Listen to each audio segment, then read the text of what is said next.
And it sounds like we're recording this webinar too. So It sounds like we are. All right. So we're going to go ahead and get started here. I'd like to first and foremost welcome everybody to the first ever, exciting, community chat.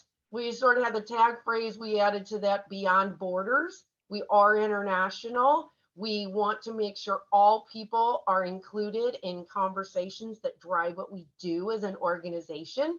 And we are going to post these every the 15th of every month, forever, hopefully, as long as we're a nonprofit. And we're going to alternate in different time zones. So wherever you are in the world right now, it's going to alternate about 6 hours here or there every other month. So basically every fourth month, it'll be this time again. And then that way we can include everyone internationally. So we're going to just start this off with the purpose of the chat and why we started doing this.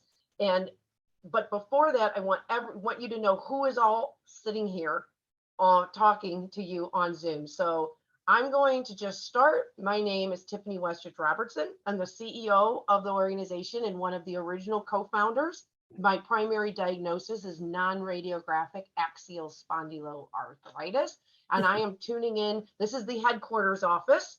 So I figured I wasn't going to put a little screen up. Everyone can kind of see where this happens every day. And I'm located in St. Louis, Missouri. So I'm going to actually turn it over to Miss Katie to say a hello. well, hello. I am Katie. I am the Senior Programs Manager at AiArthritis. I have had AiArthritis and the flavor of rheumatoid arthritis for about 20 years. So naturally diagnosed as a juvenile, if you couldn't tell by my well-known baby face. And I live in the Metro Detroit area. Next on my screen is Lindsay. So I will pass it over to Lindsay. Good morning.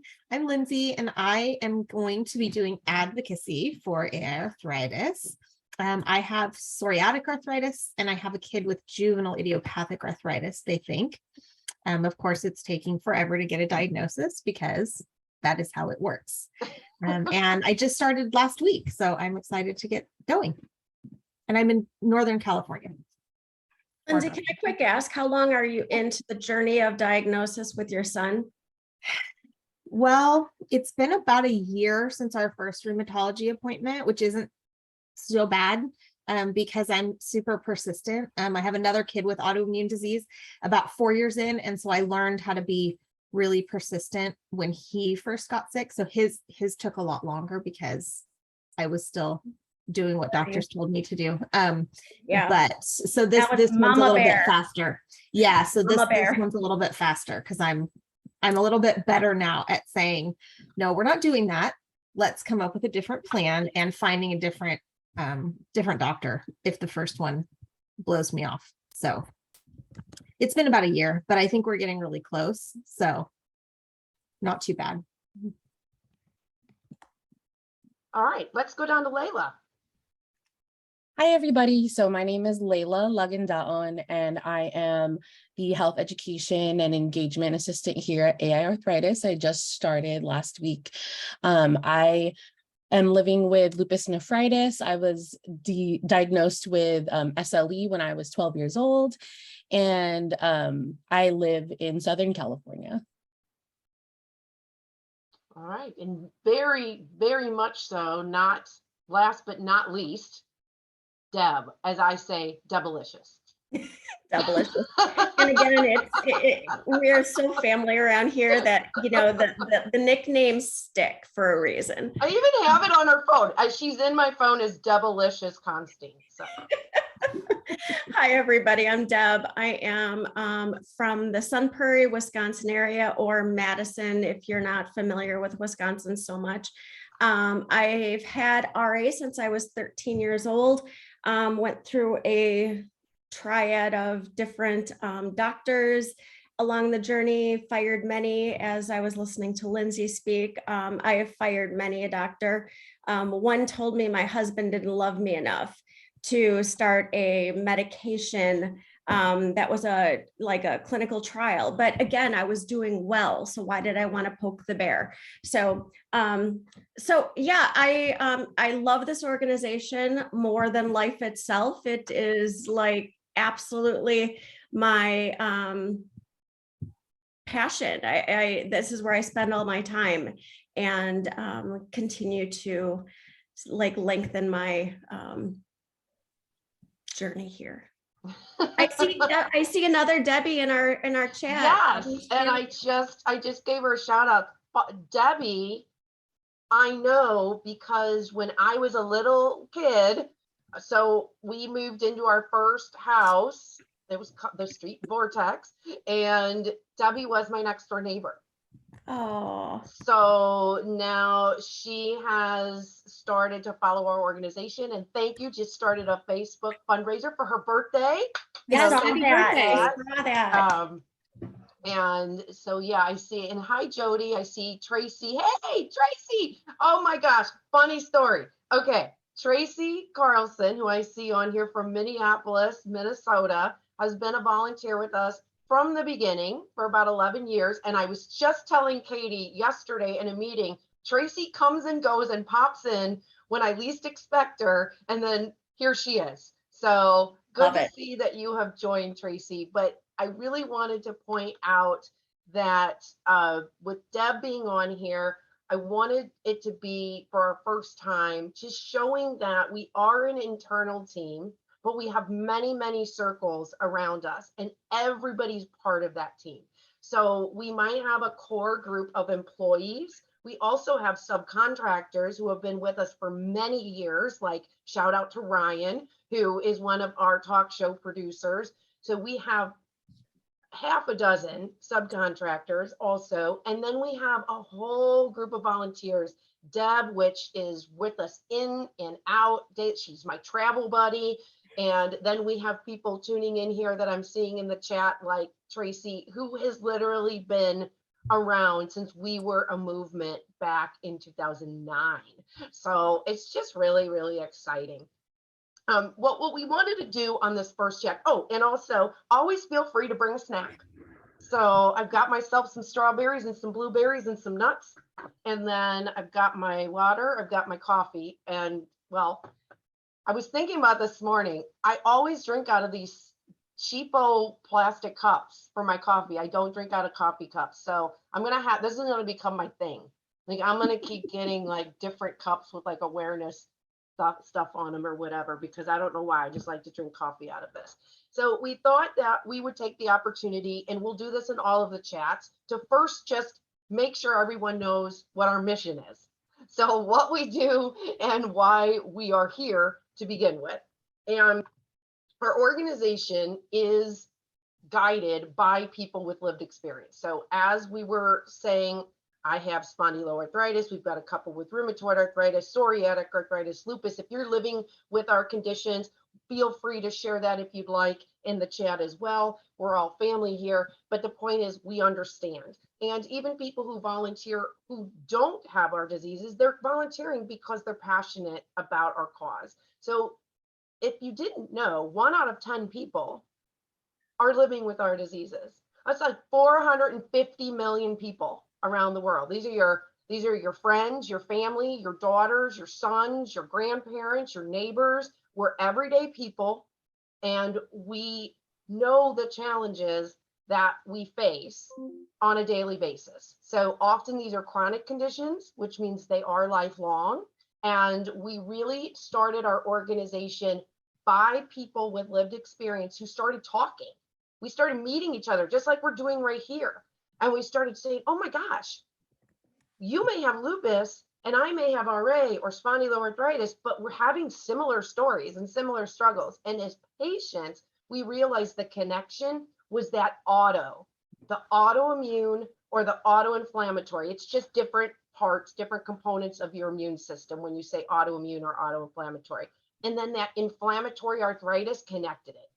So that in itself is why we started the organization, because there's over 100 auto diseases, but only under 20 have that arthritic component. And we thought, wow, maybe like Lindsay said in the beginning, with this diagnosis journey with, her children, and I was the mystery patient. I know a lot of people on here have had these issues with diagnosis that maybe if we narrowed it down, we could start to at least tell doctors, hey, if it's auto plus arthritis, narrow it down from 120 to 20. So we just knocked off 100. So that was patience. We together, by communicating, decided that there was a need. So as our mission, we are really working to make sure that we are helping other people who are affected by these diseases through peer-led. So that means people with lived diseases, through peer-led guidance and collaboration, like we're doing right now, talking to each other back and forth, listening to each other, so that we can identify the issues that matter most to us, and that we say patient identified issues, and then together we can create patient infused, unintended, love that, patient infused solutions. And those solutions could be resources, they could be programs, they could be connecting you with other helpful information that you might need. So that's what we do. And I wanted to then just take a pause. If anybody has any questions. Marie, sorry, Marie is one of those volunteers I haven't talked to in a few years. I'm so excited to see you on here. And again, a testament to the family that we are here at the organization. So just happen to glance over there. I'm going to stop talking. I'm going to put my microphone on. And I thought it would just be fun, based on our mission, to turn it back to Deb and Katie and even Lindsay and Layla, who have just started with us, because some of you may have just started with us, and talk a little bit about why this mission means something to you. So Deb, I know that you talk all the time with me at conferences about our mission and about the importance it is. Would you start us off? Sure, it's my pleasure. As far as our mission goes, it is the foundation of why I'm here.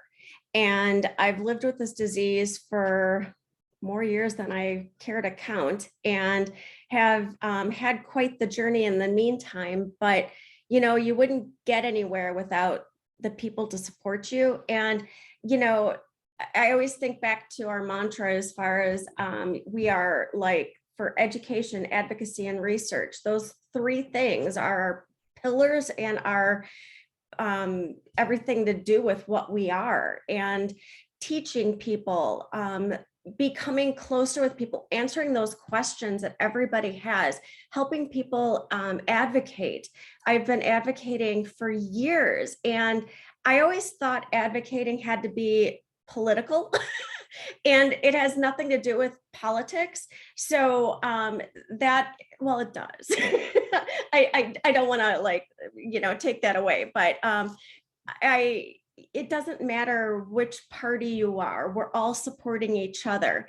And if I can be the voice for somebody else who doesn't have the courage to share their story yet, we want to help get you there, and we want to help educate you about your disease, and speak to other people who are living with those diseases, so we can help you along in your journey. That's just a few little pieces and nuggets, but I just love the research part, and just seeing all the latest and greatest things that are happening in our research journeys with all of our diseases. Seeing SLE that has just lupus that's just gotten some new treatments. It's fabulous. I mean, that's what we're all here for, is getting some of those things rolling. So I love it. And I'll stop there. I could go on for days. All right, let's ask Katie, and then we'll swing down to Lindsay and Layla, what you find just most exciting, I guess, about being part of the team.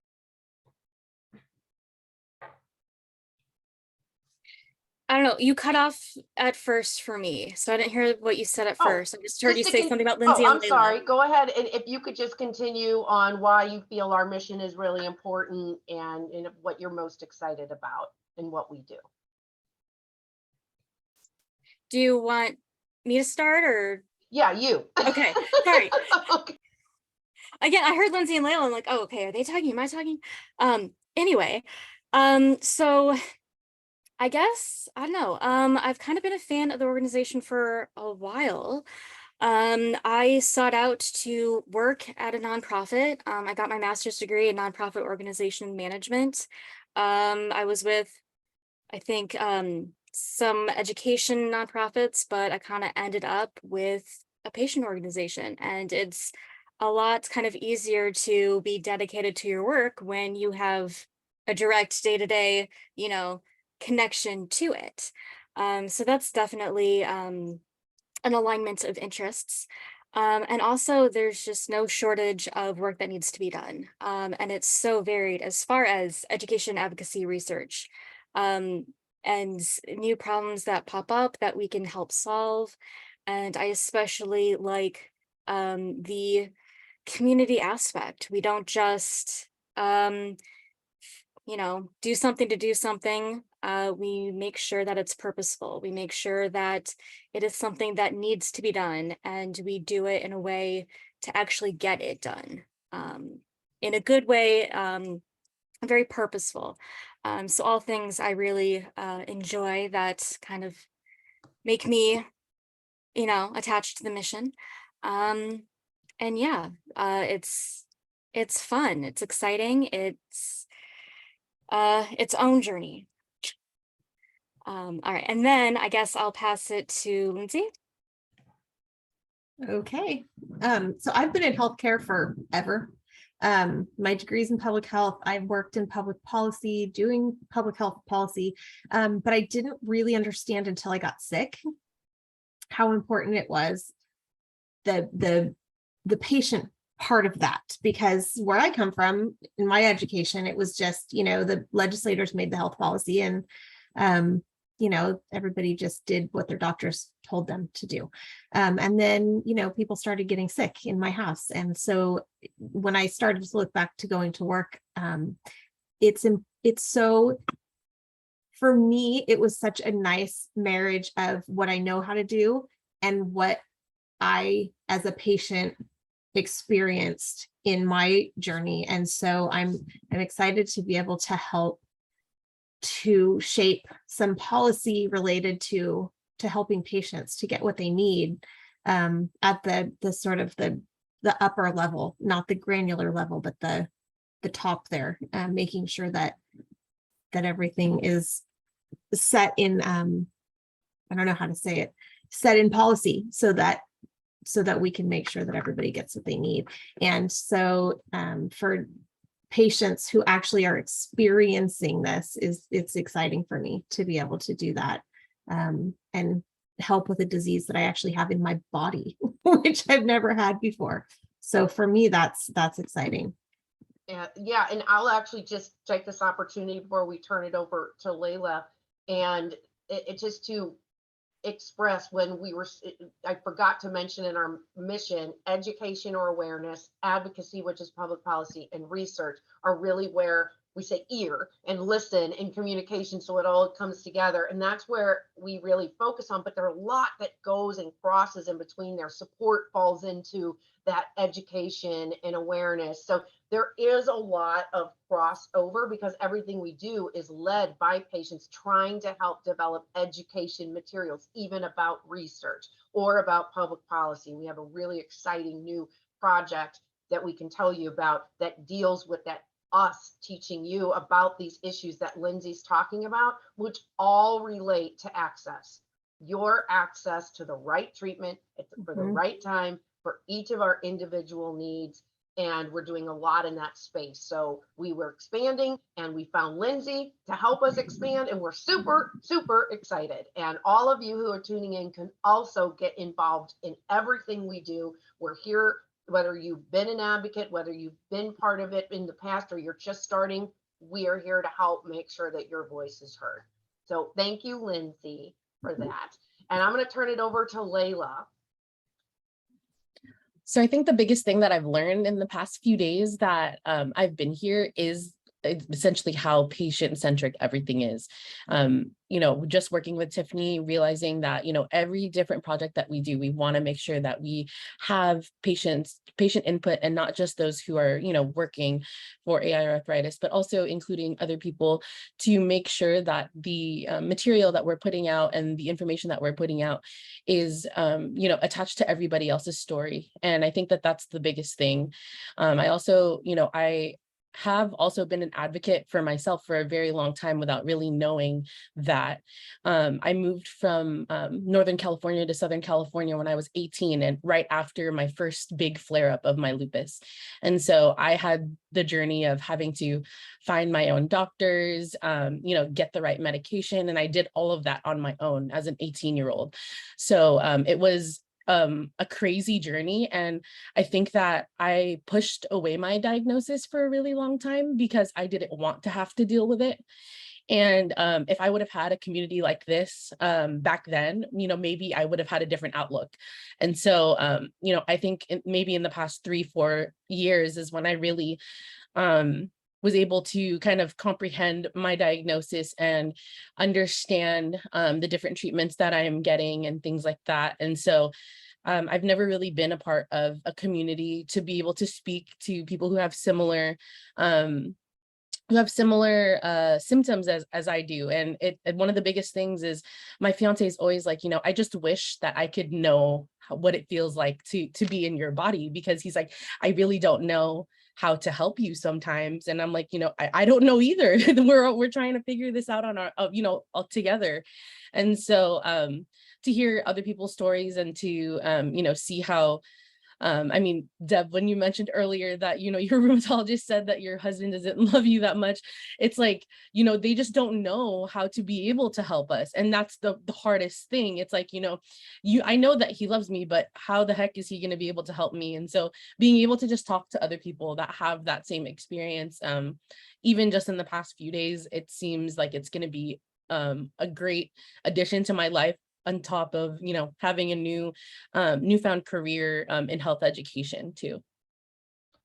That's awesome. So a couple things that both of you said. So Layla, when you were building off of what Deb said, and you said, which is exactly what we do, by the way. I always sit here with my notebook. We're always talking and we're always connecting the dots. And that's how we know what patients need, what we need for support. And both of you mentioned a significant other and the need to know. And one of the things we have it's called the AiArthritis Voices 360 talk show.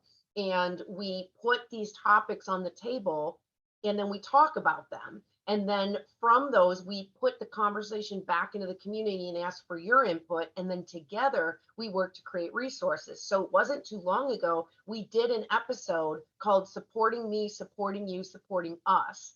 And it was really about that whole other circle. There are other people involved in our lives, and sometimes they also need support. They need to understand what you need, but we also need to understand what they need. And so that show addresses that, and we are really trying to create resources and ways that our loved ones can understand. And Brianna, shout out, couldn't be here today, another employee. Brianna is not a person living with our diseases, but both of her parents are.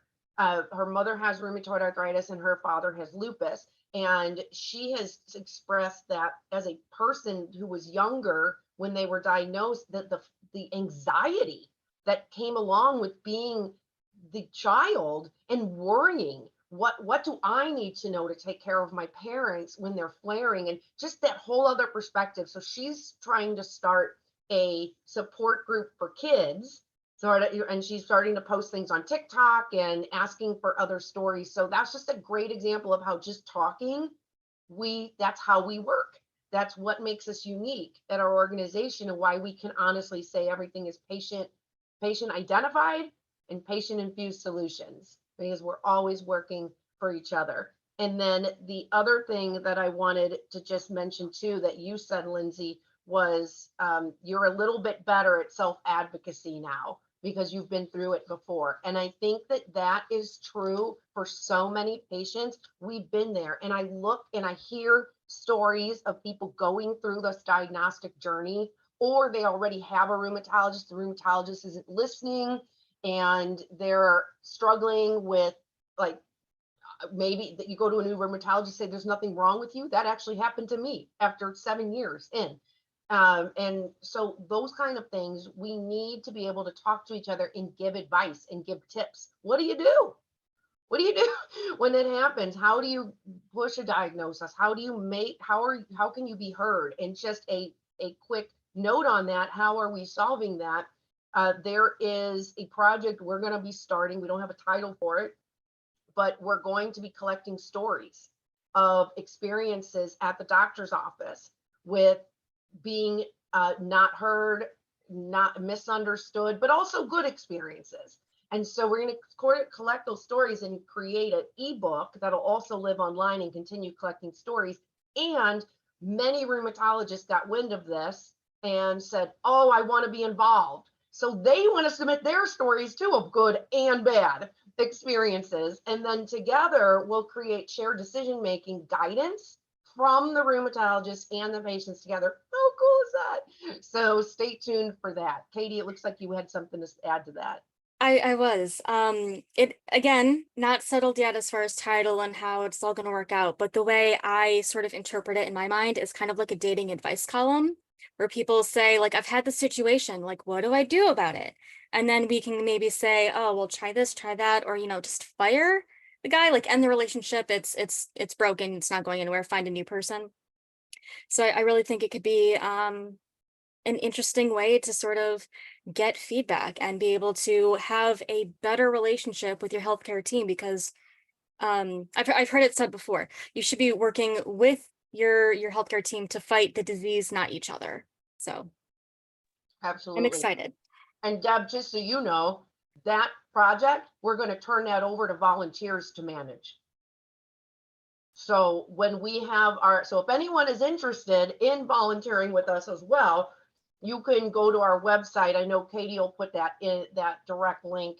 And many of you are volunteers, yeah, who are in the chat, which is so exciting. And like I said, so if you just tuned in, some I haven't talked to in a couple years, so I'm like so excited. It's like a reunion. But again, a testament to whether you've been a volunteer now actively like Deb, or returning, or pop in and out. We always have something, and we're always welcoming. The door is always open. So we have lots of exciting things. And that ebook, it'll be the first project that we ask volunteers who are interested to step forward and help manage it. So we're really excited about that. So if you're interested in volunteering, there's so many more things that we have in addition to that, but that's just one, and that falls under the education and awareness.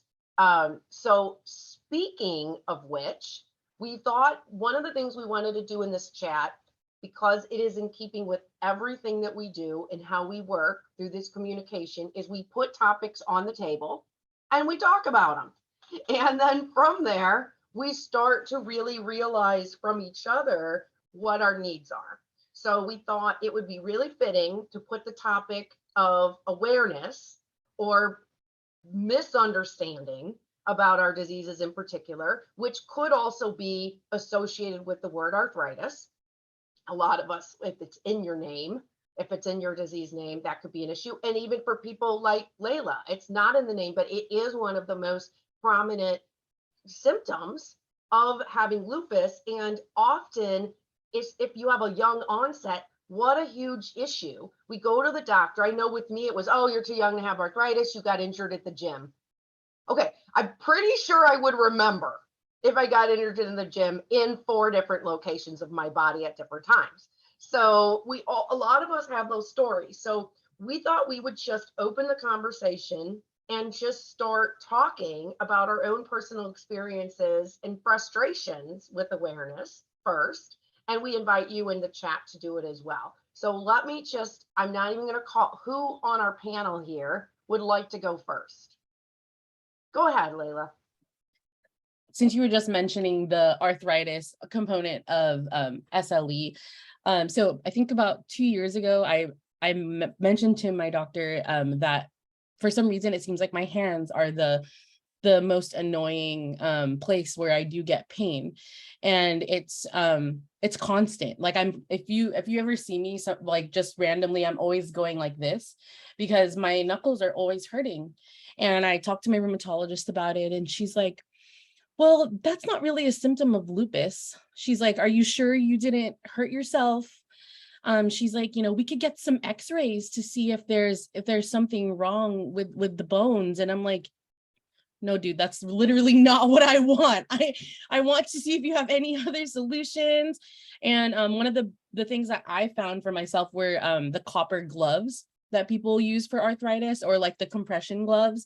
And so I myself bought that off of Groupon, and I've been using them to help me go to sleep whenever my hands are really bad. But it's just little things like that where it's like, how could you as a rheumatologist say like, oh yeah, that doesn't really seem something that's connected to your disease, when it's like literally in lupus, it says you can get every single part of your body affected. Like what did she not understand about that?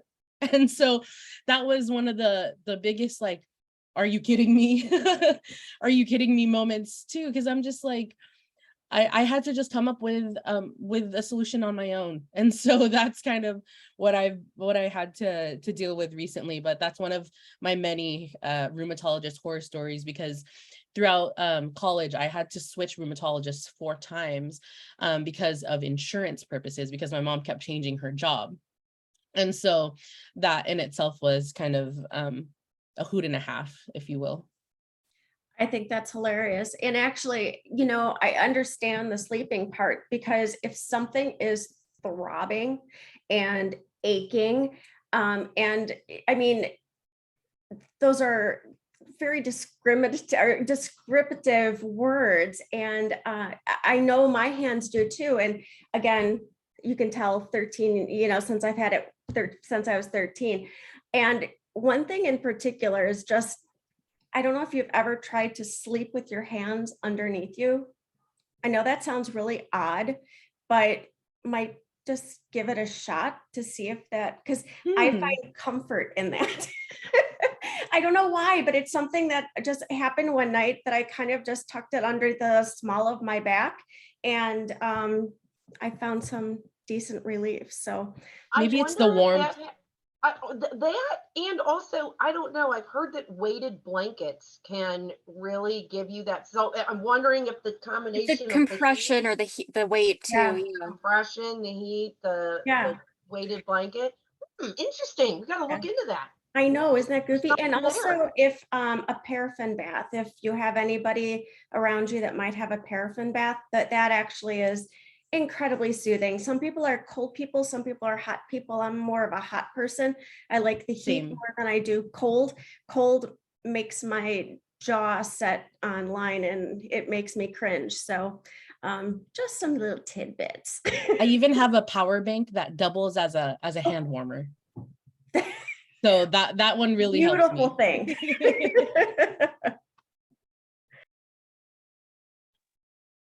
What about Lindsay or Katie, as far as awareness and things that are frustrating? Yeah, I love this. The "are you kidding me" moments.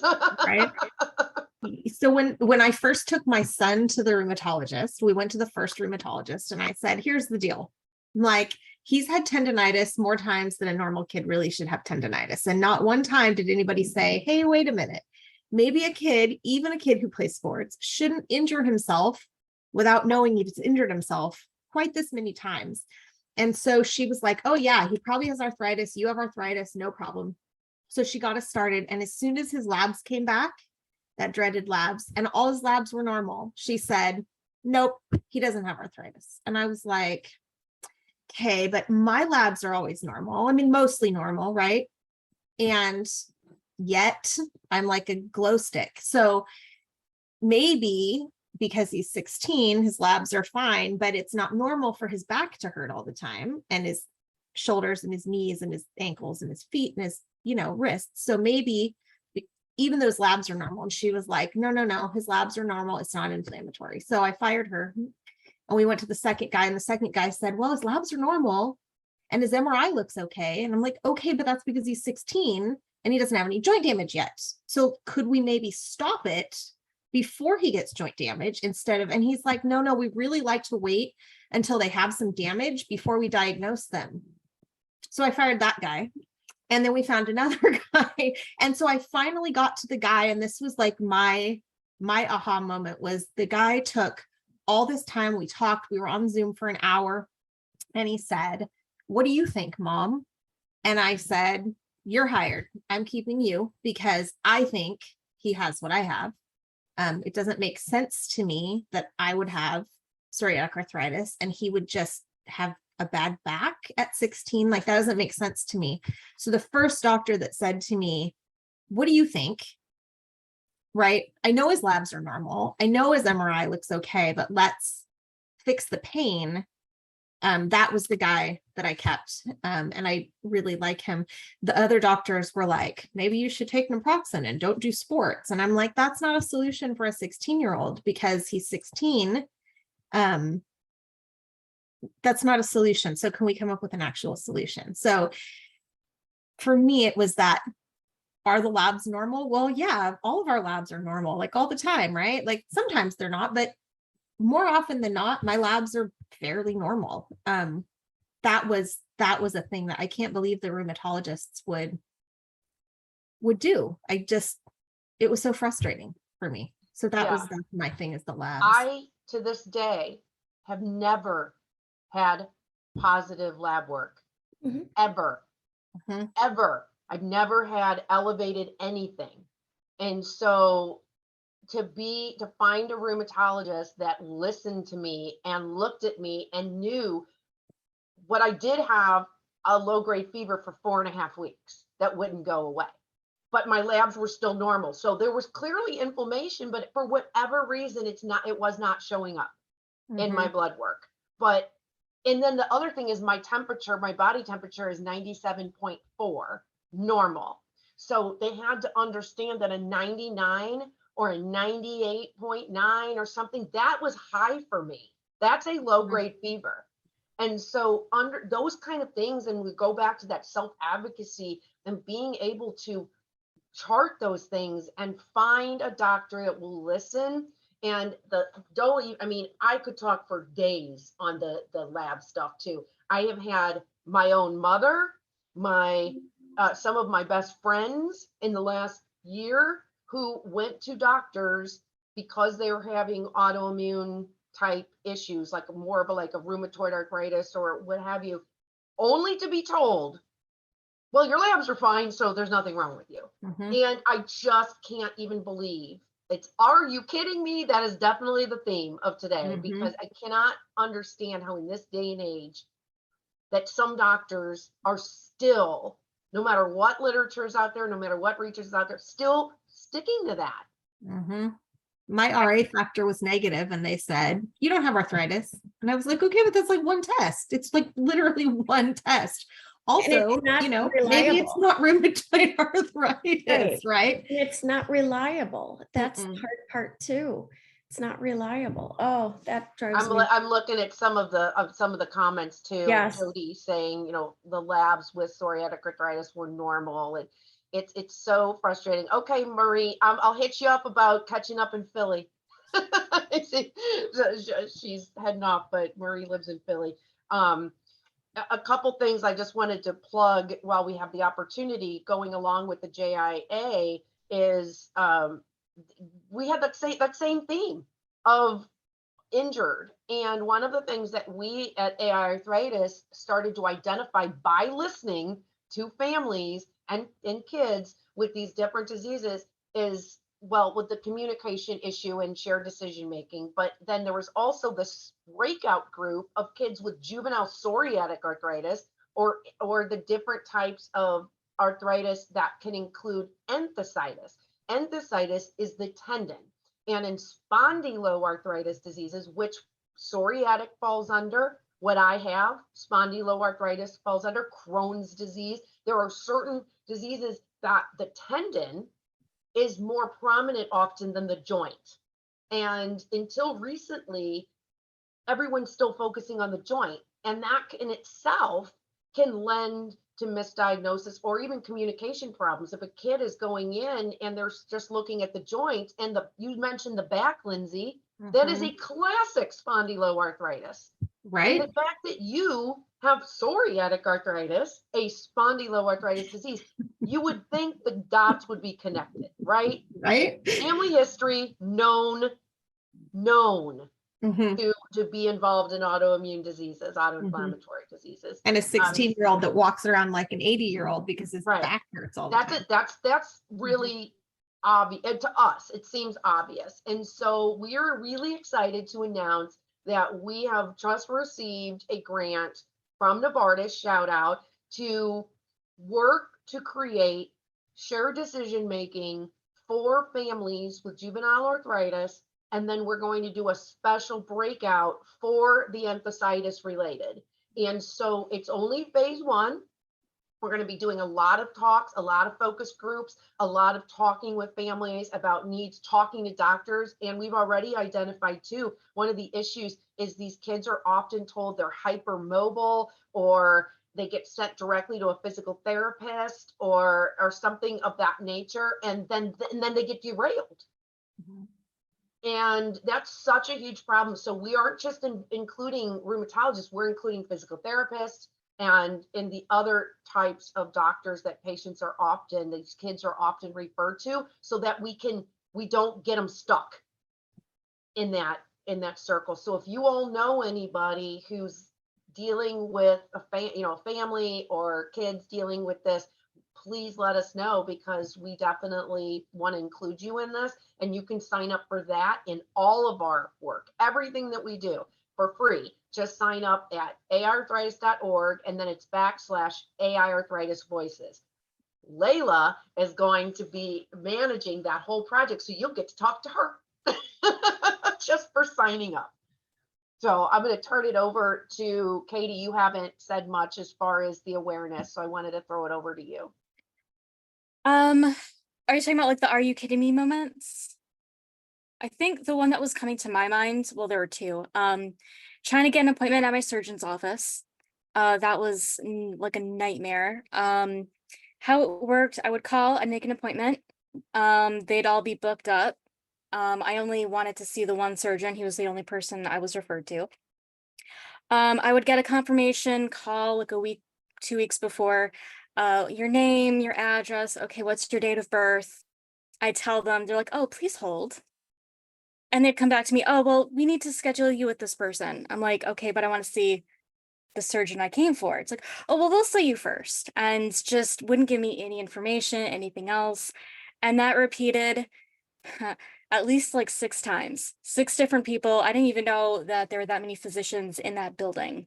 And every time I tried to be like, "Okay, but can I have my rheumatologist talk to you? Can I send you my x-ray?" Like anything. They're like, "No, no, no," like just nothing. Once they heard the date of birth, the conversation was over. They'd reschedule me.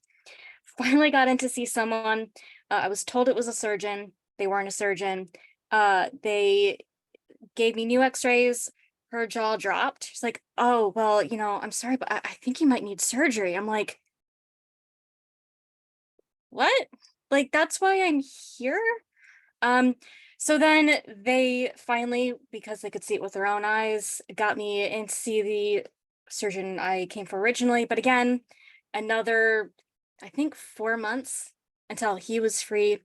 And at that point, it had already been 4 or 5 months. And then the first appointment I had with him was February 2019. So right before, or no, 2020. It was right before the pandemic hit. The news was just kind of, coming out at that point. So my surgery was delayed even longer, all because at the beginning, no one thought that someone of my age could even need surgery. So that was very frustrating. But when it comes to sort of the comments and stuff that you hear, I feel like now in high school and stuff, I'd get them more often, but these days it's more looks, especially in handicap parking. Like I'll pull up, people will be like, "I see Layla." And it's just kind of like, I get the looks, like just watching me, like waiting, like, does she need it? Is there someone with her? especially if I do have like someone else with me. They think it's the other person and they'll watch and just kind of like the head tilts and the squinty eyes until maybe I am limping, maybe I'm not. And then I heard, you hear comments and stuff.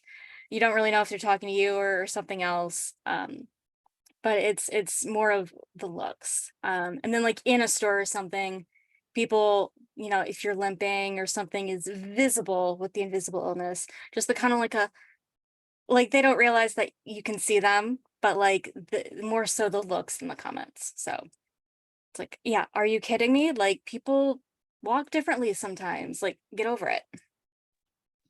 In college, I had somebody throw their soda at my car because they were like, you don't need a handicap spot.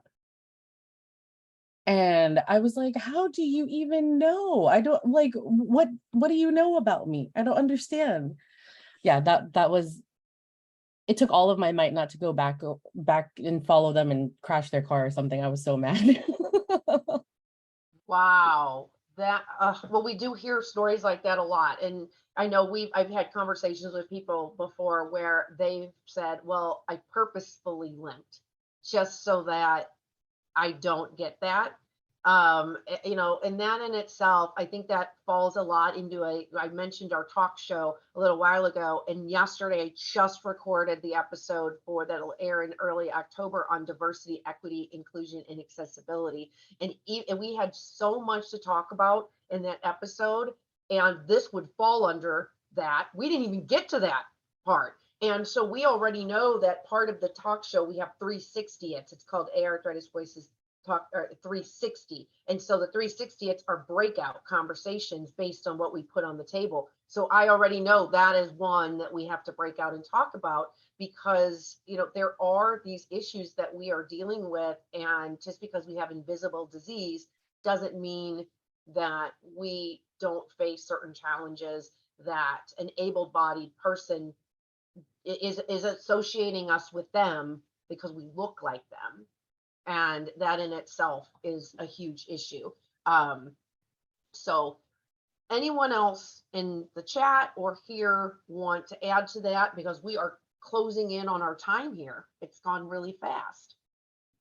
The only thing I would add is how many people have heard, oh, cherry juice, just drink cherry juice, or all of those things, or you don't need medication, you could just do diet, or you could just do exercise, or maybe you should move more, or again. Layla and I just had this conversation yesterday. Yeah. Yoga, lots of yoga. And yeah. apple cider vinegar too, I've heard a lot. So Or lose Turmeric- weight. If you turmeric lost and black weight, maybe pepper. you'd feel better. Right. Mhm. And I think there are properties of an inflammatory, anti-inflammatory diet that absolutely can help. There's no doubt about that. But as an organization, we must always state that the research definitely shows, even more so now in the last 4 or 5 years that we've been going to these conferences for research for the American College of Rheumatology and the European version, EULAR. And that is, for many, many years, the doctors have worked on what's called treat to target. And that is when you go into your doctor's office and they put you on a medication. And if they give you a few months, and if you're not doing well, they adjust. That's called treat to target. And they started treating more aggressively, meaning a disease modifying agent to a biologic, earlier than they did prior to about 10 or 15 years ago. And now the research is showing that those people who were treated earlier are having better outcomes, and those that are treated early are showing that they're actually achieving remission. And we didn't even know that was a word a few years ago. So we wouldn't be doing our service to our community if we didn't mention those. Of course, everyone has the right to however they want to treat. We recommend complementary therapy, which means all of these things I just mentioned, in addition to making sure that you're managing your disease the best possible. And also, I want to note, there is such a thing as mild disease. There are people who will get our diseases one time, one flare, and that's it. And for that level that is not moderate to severe, there are there's a higher chance that something mild or something with diet alone could definitely significantly help. Right? I know, Deb, as we're closing out, I wanted to turn it to you because you're one of the people. So is Katie. You're one of the people who have gone to all of these research conferences with me, and you've been affected since you were 12, and you didn't have access to the medications that people have now. So I thought I would just give you this opportunity to sort of close us out with just in addition to what we were just saying. Sure. Definitely. I started on, gold shots and steroid. And again, they always start you with the least invasive treatments and build your way up. So I didn't have the opportunity to be on biologics until they originally came out about 20 years ago. And I'm still fixing what the first like 15, 20 years of disease did. And disease has slowed down since I've been on these medications. So life-changing. Can't say enough about the support of these medications. I know I've put a lot of things in my body over these days and times, but I also have lived a very productive life, I feel.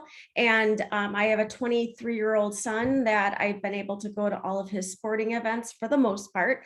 And I still have those bad days. And my husband's like, should you really be going? And I'm like, no, but I am. And I'll pay for that tomorrow, but I want to go.